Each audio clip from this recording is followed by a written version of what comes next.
Hi, boys and girls. This is Mrs. Gatto. Today we are going to read a story called My Brother is Afraid of Just About Everything. The story is a realistic fiction. Realistic fiction is a make believe story, but some parts of the story could happen in real life. There is a focus question down at the bottom, and your focus question says, how could you help a friend overcome his or her fears? And I am going to be reading out of your book that you would have received at school. There's your vocabulary warm up, and here is our story. So I have it on the screen, but I'm also going to be taking a look at my book. We're only going to read the first half of the story today.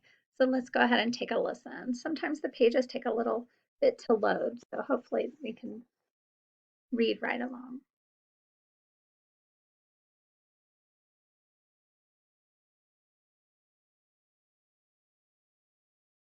My little brother is afraid of just about everything. Whenever there's a thunderstorm, I know where to find him underneath the bed. When we're outside and the mailman comes, I know where to find him behind the bushes. He doesn't like men with beards.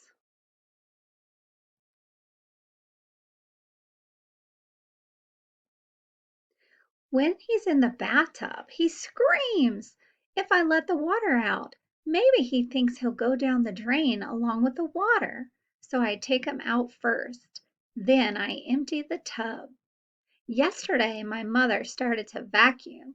My brother started to howl. Maybe he thinks the vacuum cleaner is a monster. He sure acts that way. So my mother asked me to take him out for a walk.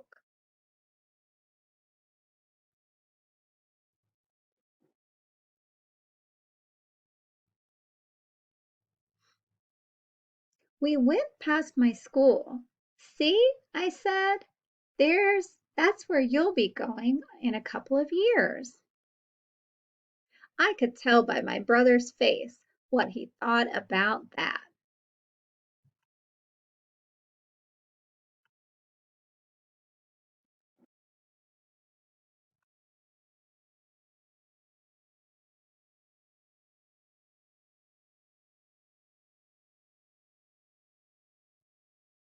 We met some of my friends at the playground.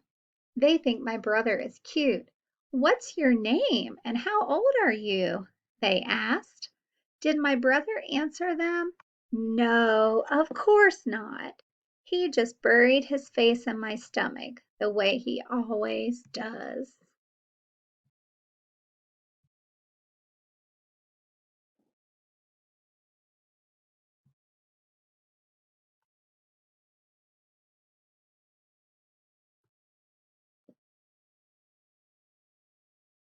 On our way, we came to some railroad tracks. A train was coming, so we waited to cross. Most kids think trains are pretty exciting. They wave at the engineer, they count cars, but not my brother. His arms went around me like a boa constrictor. I couldn't have shaken him loose if I had wanted to.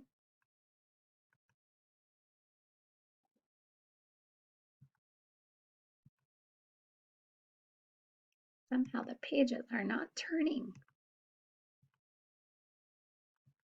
Here we go.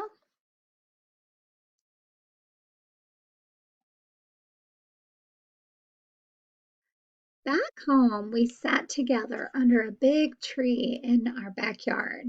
I decided it was time we had a talk. Look, I said to him, did thunder and lightning ever hurt you? He shook his head. Or the mailman, or the vacuum cleaner. He shook his head again. Then how come you're so scared of everything? I asked. I will pick up the rest of the story tomorrow. Make sure you answer the questions that go with this part of the story. Have a good day.